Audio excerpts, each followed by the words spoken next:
Welcome, everybody. I hope everyone's doing fantastic out there. And I want to say welcome to the Leadership Exchange. This is where we have candid conversations with forward thinking leaders who are shaping the future of business and business owners. This is a podcast that is made by leaders for leaders. My name is Jason Zickerman. I'm the president and CEO of the Alternative Board, or Tab Boards International, and I'm really super fired up for today's podcast. Today, we're diving into one of the most significant, yet often overlooked or late looked at responsibilities of a business owner: preparing for the future, preparing for an exit strategy. Our guest today is John Dini. He has spent over 30 years guiding business owners through growth, through transition, and the realities of succession. He's an advisor, he's an author, and he's a long-term colleague of the Alternative Board. He's been doing this now for over 2 decades. He's also a friend. So I'm really excited to be able to have this conversation, and I've been looking forward to it because over the years, I have just been such an admirer of John's ability to really get to the core issues of what leaders are facing. And he's been doing this now successfully for a long time, and he has become an absolute expert on the exit strategy for business owners. He helps business owners who want more profitability, more productivity, and more personal fulfillment. So, John, thanks for doing this with us, and I'm really excited to have you on the Leadership Exchange. Yeah, thanks for having me, Jason. I'm really excited. We've talked about this for a long time. I'm glad you got it rolling, Yeah. and I'm glad you asked me to be on. Well, thank you, John. So, John, it's a great topic. It's something that we know business owners are often forgetting about or think about it way too late in their ownership of their business. But you have spent decades building and leading companies across a whole diverse group of industries. And you've become known for guiding business owners now through their growth and transition and selling their business. So, when you think about yourself and your early experiences, are you able to share anything that really shaped the way you approach working with business owners and helping them transition and think about transition that you do today? Well, I think being a business owner myself, um, I've had a manufacturing company. I had a service company. I did a lot of consulting. I've had employees. I've made, payroll. Um, that deep understanding of the attachment between a business owner and his or her business, especially if you're the founder, which so many of us are. It's ingrained in everything you do. It's you walk around the business. It's not just that you decided what to do or how to make money. I mean, for most of us that built an organization, we picked out the furniture. We wrote the manual. We taught everybody how to do their job. We It's your decided what baby, the right? It's your job, baby. right. It's Yeah. more than just, it's we decided what the job was before we decided who we were going to train for it. You know, and separating from that, one of the things, we talk about three things in exit planning. We talk about, or for life after exit planning: activity, identity, and purpose. And the identity of being a business owner, of having always been a business owner for 15, 20, 30 years, is just something that outside advisors, and by that I mean somebody that just works in a law firm or works in a CPA firm, is really unable to comprehend. They never get that gut of it's mine. It's all mine. Every bit of it is mine. Yeah, yeah. And so much of our identity in many cases is wrapped up in that business, like you said. And it's so hard to separate without some sort of direction about where you're going to go. Right. You know, so you've said in years past and even more recently when we chatted that one needs to be thinking about their exit plan from the very beginning. Sure. But Sure. people don't in most cases. They just No. simply do not. And that The, isn't really something that you feel shouldn't be fear provoking or that they dread, but it's an overwhelming type of concept for a lot of people. They don't even know where to begin with it because people get into business, but at the time you're just so fired up and energized to get into that business. The idea of getting out of the business is just something you're not typically thinking about. So how did you come to the point where you see that exit planning is an integral part of the business strategy right from the beginning? And what should be the things that influence the business choices as they run their business? Well, if you go, let's take the absolute opposite of somebody that's thinking about leaving their business. Right. Let's take a tech entrepreneur that's starting up a new company with a hot new idea, Yeah. and they want to get a billion or two to help them build the company, and they go out to Sand Hill Road in San Jose, the Anderson Horowitz, or, Peter Yeah. I Thiel's gotcha. company, or one of those, right? And they've got a slide deck, and one of the things that needs to be in that slide deck is your exit plan. And they're not asking because they want to get rid of the boy genius.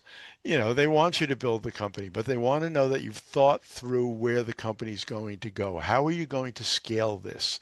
What could it be? What is your total addressable market?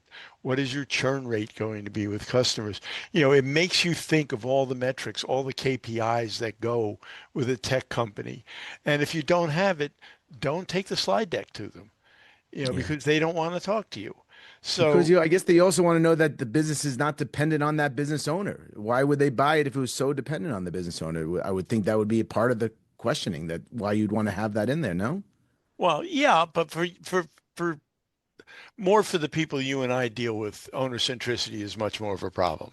Hmm. They're perfectly willing to assume the fact that the genius programmer is just a genius programmer and they're going to have to get managers to run the company. But you still need to have it. And less than 25% of owners have a written plan for where they're going to go and where they're going to wind up. And they're entrepreneurs. We move towards things. We don't move away from things. Yeah. Jason, what was the best thing you did for Tab 3 years ago? Tell me what you mean by that. What do you mean? What was What the best? What was the best decision you made for the company 3 years ago? You introducing an expanded offering?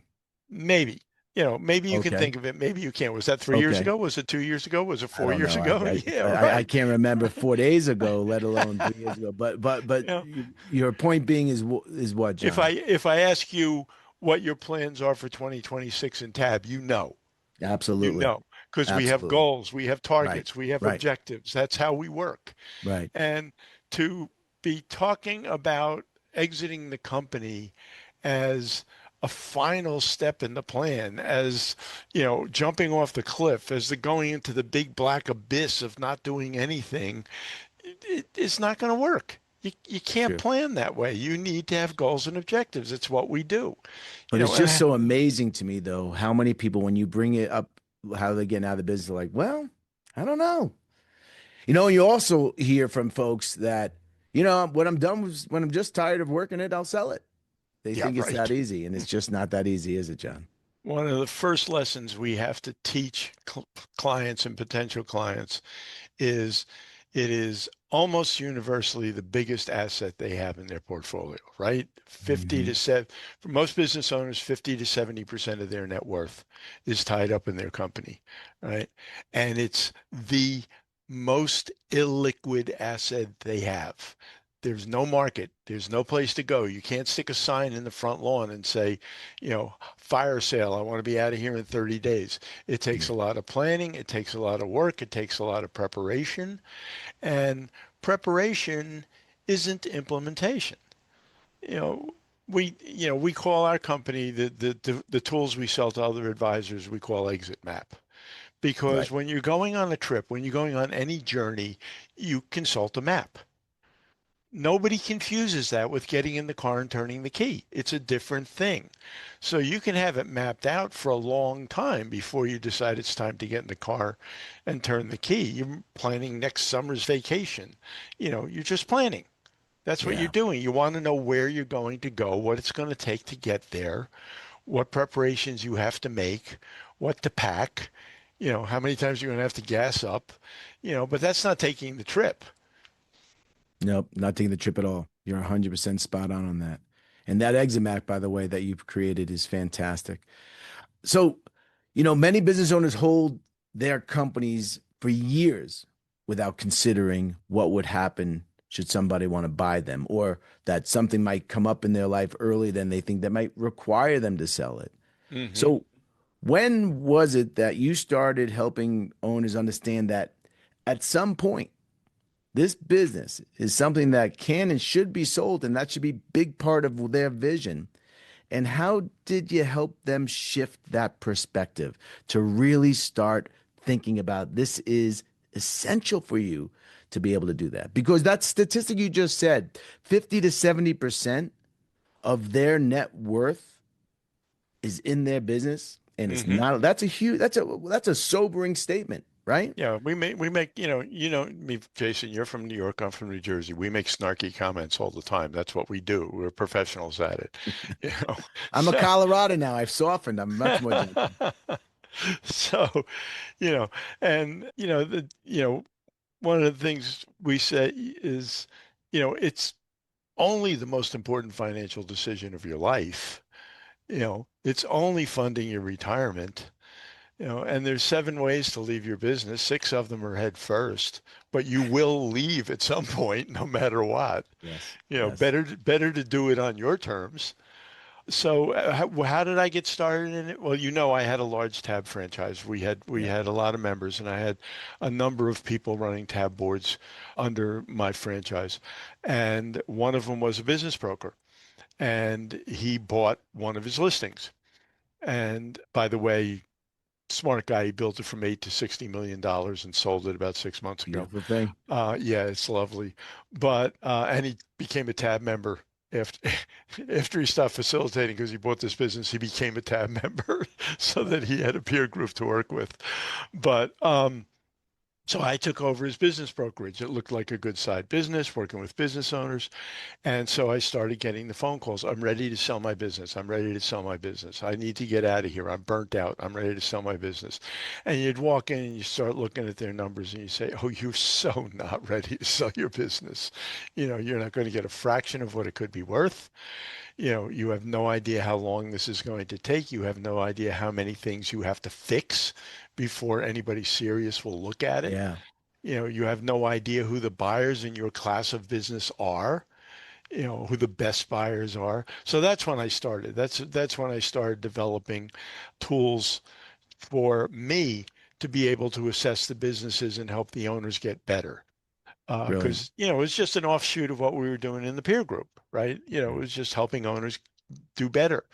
And most of these people had never had the benefit of a peer group, and so they were out there alone, swimming with the currents wherever they went.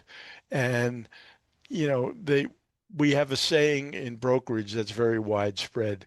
When somebody says, I'm burnt out and I can't do this anymore, look at their financial statements. They burned out 3 years ago. Yeah. Another very sobering statement and Yeah. probably extraordinarily true. And Uh, from a buyer's perspective, nobody wants to buy a falling knife. right. Right. No doubt about that. So, in the same vein as that, I think in preparing the business for sale, I recall conversations with you in the past, and I've seen you speak to different audiences and all that. And you've talked about the importance of not just having a visionary and an integrator, but you need both the visionary and the integrator in the business. Hunters and farmers, so to speak. You've Hmm. talked about that. So when a business owner is actually looking to bring on that second in command or a successor to help bring this about, what are you suggesting they look for? And how do these complementary roles create the strong company to put them in a better position? Well, you lump those two job descriptions together and they're not So break lumpable. them up for us. Yeah. Yeah. Okay. And that's where exit planning helps too. So, when you're thinking about how you're going to exit the company, when you go to hire that key employee, Are you hiring a second in command, or are you hiring a successor in training? Yeah, that's right. Because if it's a second in command, if it's an integrator to your visionary, you want somebody that complements you. You want somebody with skill sets in the areas where you're weakest. If it's a successor in training, you want somebody that duplicates your strengths and can do the same things you do. You still need that integrator. You still need somebody because, you know, entrepreneurs are typically creators. We like putting systems together. We had an idea, we made it make money, which is just one of the most fantastic things. That's why business is so fascinating because, I mean, how many times have you run across a tab member and said, "That's a business? People make money at that?" I had And no sometimes you're like, can't idea. believe how much money they're Yeah, making at that. right. They Absolutely. No make doubt that about much it. money, Yeah. right? Yeah. Yeah. So, so, Mm. again, having an idea of what you want to do, is it lifestyle or is it legacy? Is your intention to sell your business for every penny you can get out of it? Or are you more concerned with the security of the employees, how your customers are treated, how your legacy lives on? That decides a lot about who you're going to be hiring and bringing in, how you're going to train them, and what you want them to accomplish. But as a creator, we're typically not really good managers. Management is something that's repetitive because people don't learn the first time, you Yep. know, or the second time or the third time. So you have to keep going back. You have to keep doing the same things over and over again. You're refining for smaller points. You're not, it's not the big concept. It's not the big idea that you started the company with. So yeah, that hunter needs a farmer. You need somebody, you know, what is the business cycle? It's, planning, strategy, planning, budgeting, execution, go back to square one for next year, right? That's farming.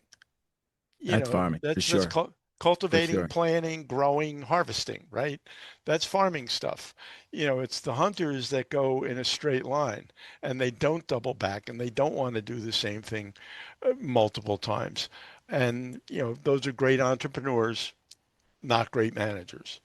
So, So you often talk about that when you start planning or thinking about exit planning, which should happen at super early stage. You said as early as possible, but it mhm. actually helps you make your decisions on a daily basis different. Talk a little bit about that. Well, it's, when you're doing your analysis of going forward, and one of the things when I was a broker, you know, one of the axioms of business brokerage is every buyer thinks he's smarter than every seller, right? Because why else would he buy the company? I'm buying your company because I think I can run it better than you have. I No want doubt. it to make me more money. I don't want to make it less money. I want to make whatever you're making plus, right? And so, when you talk about that as a broker or as an M&A intermediary, you need to present that to your potential buyers. These are your opportunities. These are the things you could do to make the business better. And I learned early on that where I got for the first number of listings, X number of listings, I sat there and tried to puzzle it out. What would I do? What would I do? How would I make Yeah. this better? How can I put this down in the CIM? And then after a very short period of time, I learned that the best source was the owner.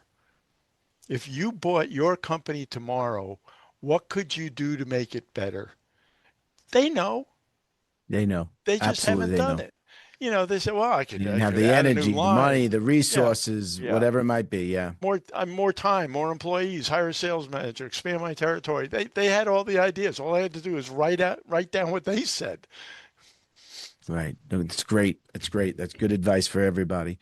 So if you're a business, if a business owner was to ask you, say how to increase the value, I think this goes into exactly that question in their preparation. You're saying basically instead of giving them a checklist, you would ask them what to do. So what are the things that you're hearing? What are the biggest things that you see that business owners need to do for their business? Is it different for everybody, or do you see some commonalities amongst No, business and what they have to do in order to there's really shape their business? Is there some real low-hanging fruit that most business owners need to address, or is it unique to everybody? well, I mean, every business is unique. And every business owner is unique.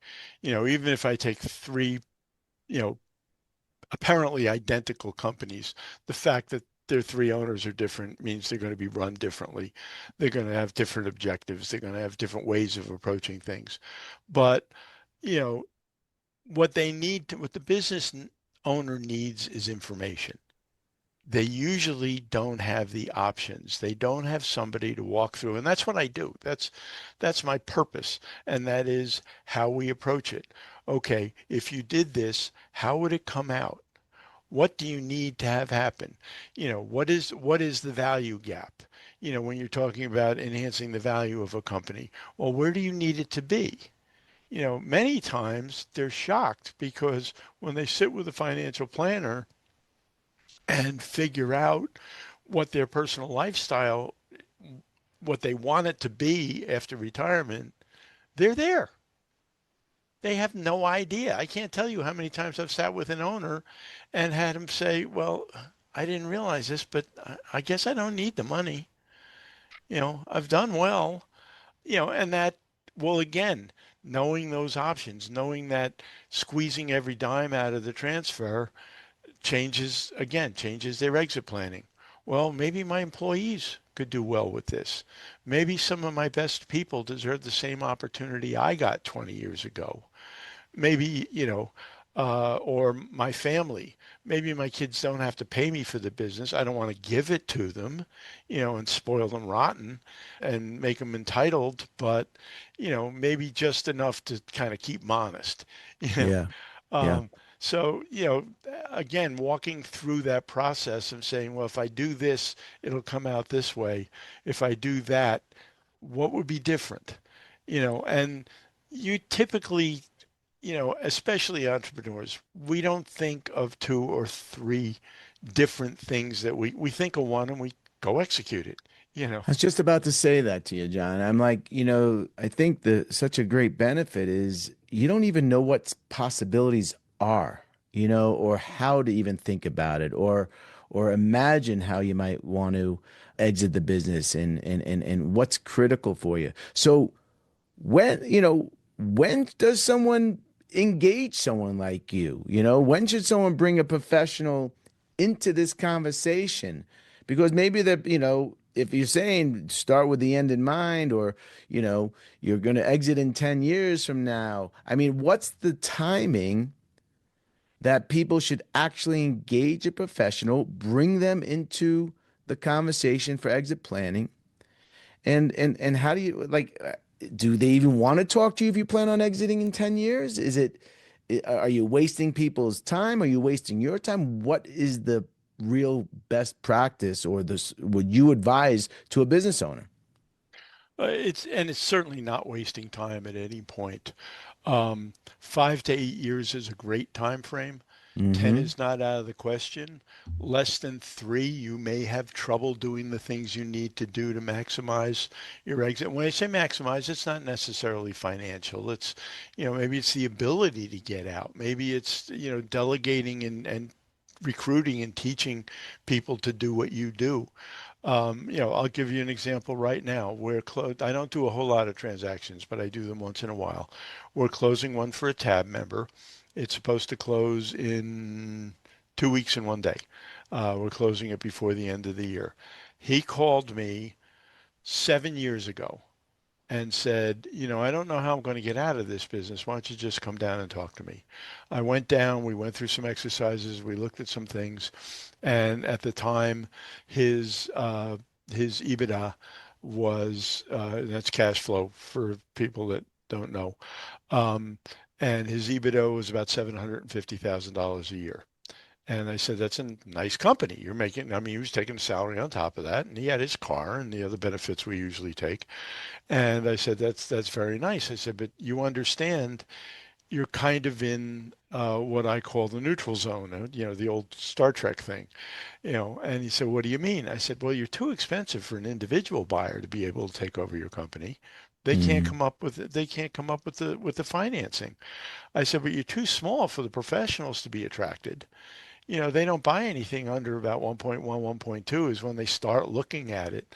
I said, "If you could get your sales up by 30 to 40% between now and when you want to leave," and he didn't have a date yet. I said, "You would be talking to a whole different class of buyers." And he said, in this particular case, he said, "Well, can you help me with that?" And I said, "Well, I have this peer group that you might be interested in." And so yeah.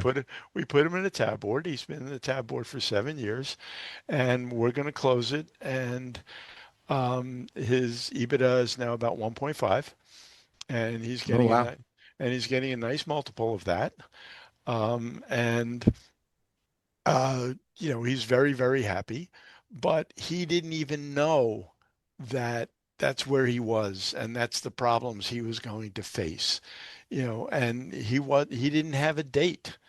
So, and even this wasn't his date. Right. He got approached by a couple of people who saw how successful he was, and they were in related industries in the same geographic area, and they said, "I think our companies would be better together." And we had an auction process, and we took the highest bidder, who also happens to be a really great fit, and they're very, very friendly now. And it's been, knock on wood, it's been a terrific transaction. Usually, the old saying is every deal dies 5 times. This one's only died twice, so Right. we're in Yeah. good Yeah. shape. And Yeah. and how important is, in your opinion, John, is for selling a business that you are proactive versus reactive, right? Meaning that you're planning to sell the business, you shape it versus someone coming to you and you have to respond because they want it. Like, do you see a difference in the success of a sale versus not a success of a sale, whether you I could think go that out to sell your yeah, business or someone's coming to you? the difference is knowing.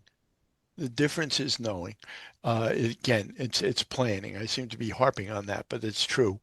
What I say to people is, if somebody walked in here and gave you an offer tomorrow, how would you know if it might be the best offer you will ever see in your entire life?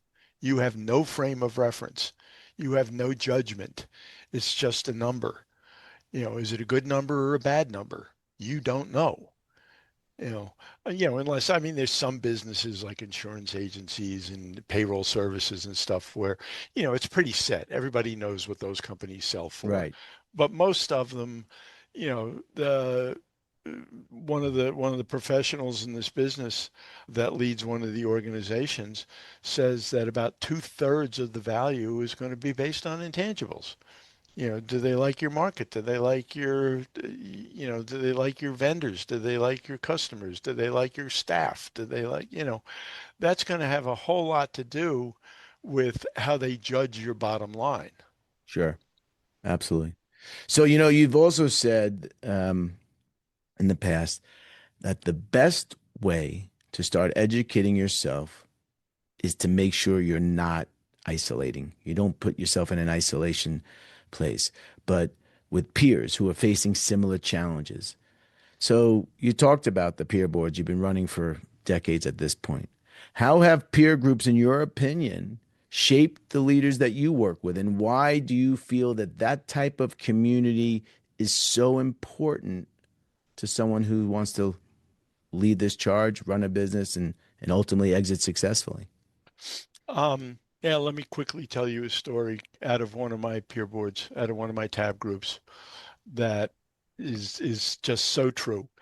I had a member who wound up being a member until he sold his company some years later. But at the time, he had been a member for a year, and I was doing his coaching session, and he said, my topic for the next meeting is, I think I'm going to quit Tab. And I said, okay, it's your meeting, it's your topic. And so he came in and he told the group, he said, when I came in here, I was all excited about being held accountable. And the first couple months I came in and I had my financial statements and I had all my planning done and I showed it to you. And then one month I got behind and I didn't do it and you guys didn't say anything. And so the next month I didn't do it and you guys didn't say anything. And, I don't know if this is doing what I needed to do. So, it's all business owners, right? So they very quickly said, well, if you told us you needed your butt kicked, we could have taken care of that. We're mucho good at that. And one of the other guys said, wait a minute, hold on. That's not why I'm here. He said, I'm here. He says, I've got two good businesses. I've got two good GMs. They run an excellent business. They make me a lot of money. But I come across things every single month that I've heard discussed in this group, and I've heard different solutions for it. And that's what I come here for. I just want to collect that information and be ready when things come across my desk. And the third guy said, it's funny that you say that because I'm an engineer. All my partners are engineers. We think that the answer to every single problem has to be in a book somewhere. And human resources makes me insane because we can't find the damn book. So I come in here and I hear people offer different solutions for my HR problems. It would never occur to me there was more than one possible solution Right. because I'm an Right. Right. engineer. There has to be one Absolutely. and only one answer. And Yeah. the fourth guy started laughing really, really hard. He was laughing. He said, he said, that's funny because I come from the opposite direction. He said, I have 25 ideas a month. And I come to this group and I dump them all on the table. And you guys go, good idea, good idea. Don't do that. No, no, no, don't do that one. Disaster. Stay away. He said, Danger. Danger. he Yeah. said, you've saved me a fortune. Yeah. Yeah. So, it's what you make of it. All those things were available. Um, and all those things happen and they happen pretty much in every single meeting.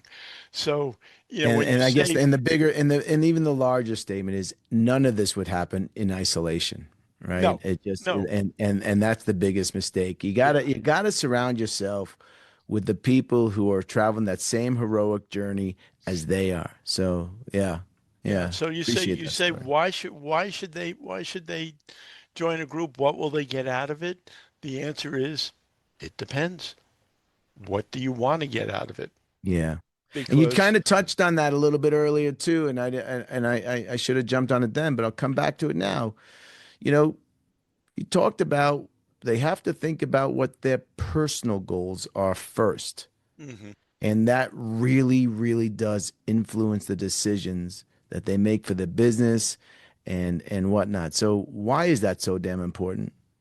Well, number one, going back to being tied to the business. And I'll walk you through. You and I have talked about this before. We have an exercise that I do with business owners. They're working 50 hours a week, which is not uncommon at all, right?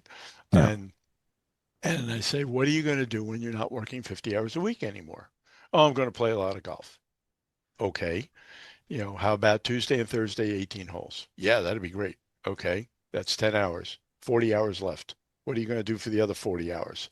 And this is just the work week. We're not talking about their whole life, right? Right, right, right. You know, oh, I'm going to get back in shape. Okay. Go to the gym an hour a morning, 5 mornings a week. Will that get you back? Yeah, that'd be terrific. Okay. 35 hours. What next? Oh, I'm going to travel. How much are you going to travel? I'm going to travel 6 weeks a year. I'm going to do 2 weeks in country and 4 weeks to foreign lands. Great. That averages out to about 15 hours a week. 20 hours left to go.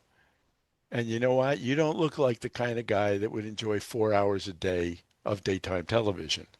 So, and they really get it. They really get how much their life revolves around the business.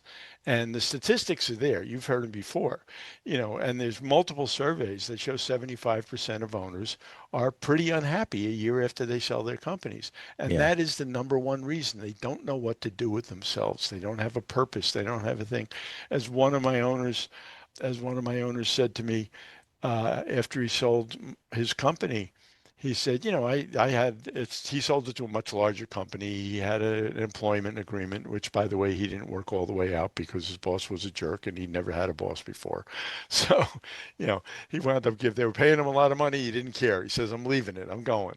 And he said, finally the morning came when I opened my eyes and I didn't have anything to do. I didn't have any plans for that day. I didn't have anything that I had to go take care of. And it didn't feel nearly as good as I thought it would. Yeah.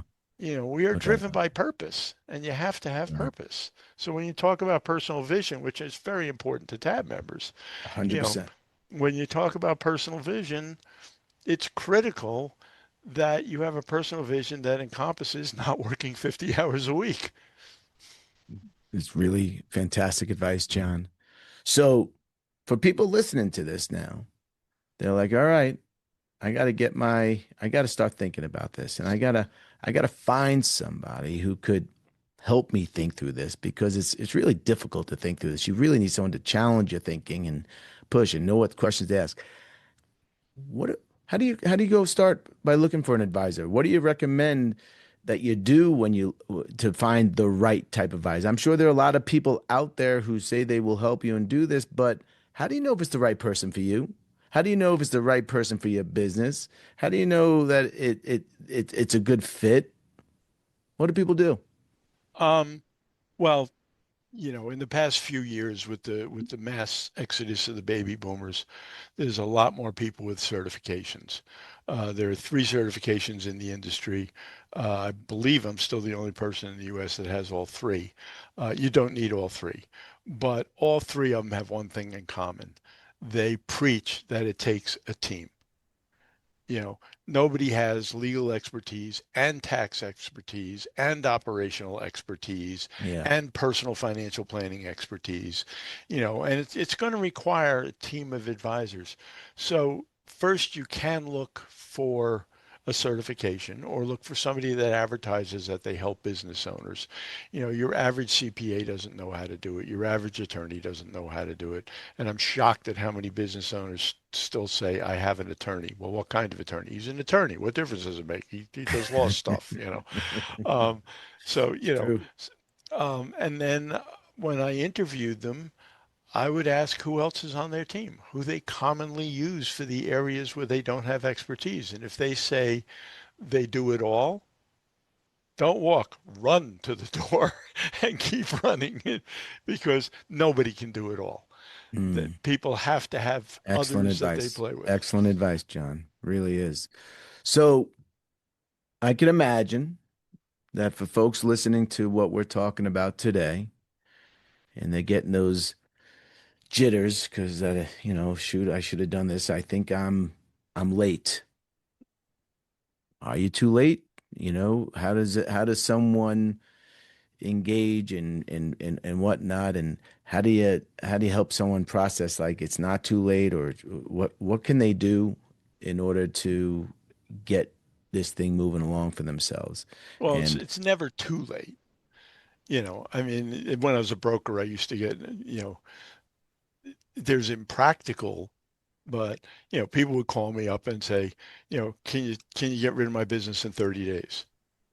of course, Well, yeah, I can actually. What we'll just do is draw up a paper and you'll sell all the stock to an employee for a note and cross your fingers for the next 10 years that he can run it right. That's not the exit method I would recommend, but yeah. it's doable if you have to be out right away. But starting the process, you can start with your advisors.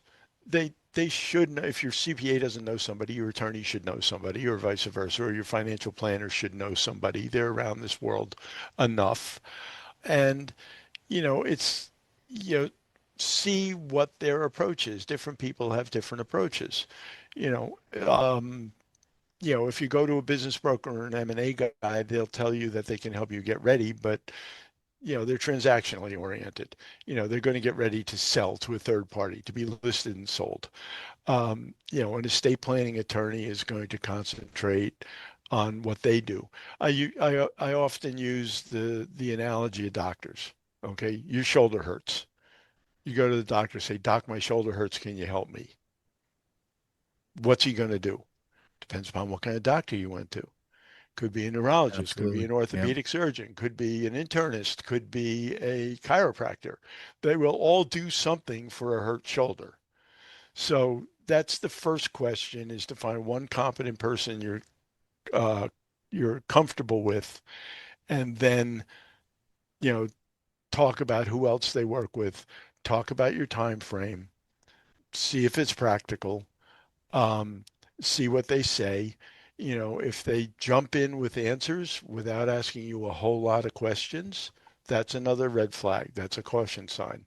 You Is know, there any self-education, educating of yourself, certain reading, certain things to watch, sure, there's a whatnot, there's a that you would there's a really highly recommend? I know there's you a also wrote ton of some really good literature. books that I know people love about yours, but what are some of the Bibles out there for this type of stuff? You know what I'm saying? Um, there's two. One's called Walking in Destiny, which is more, it's in the second edition now. It's more of an allegory about a man who decides to prepare his business for sale. The other one is Exit Planning, the Definitive Guide. The author is retired now, and that's much drier. That's like if you wanted to know every possible way that you could possibly exit a company, that would be it. But I'm working, Okay. I was working on something for a client right now. I'm working with somebody that wants to sell to employees. And I know a lot of this is just audio, but I was just doing a chart of the 5 different ways you can sell to employees. And it ranges from three that will get you market value, one that will get you ordinary income and no capital gains, one that will get you no money at all, but if you want your legacy to live on and you want to be a beneficiary to your employees. So there's lots of different avenues depending upon what your personal vision Yeah. is. You're just such a deep resource, John, with all your years of experience working with business owners. It's amazing. Every time I talk to you, I'm catching more and more from you. So thank you. Appreciate that. Well, So I thank have you for one having final me. question for you, John. I like to ask people typically about what is their hobby, their activity, but when I spoke to you a while ago, you like, my hobby is business. So I'm not going to ask you what your hobby is because this is what you do. But here's one of my favorite questions I love to ask people. What was your first concert that you ever went to?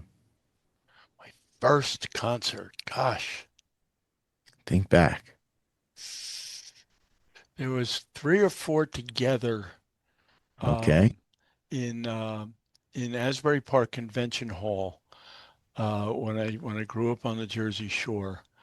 It might have been Iron Butterfly, Inagata Davida. But wait a minute. Their two lead-in groups were Led Zeppelin and Joe Cocker. Ah, look at that, right? Isn't that the greatest So, thing ever? That's so why I love this question. I love this yeah. question. That is the best. All right, John, thank you so much for everything.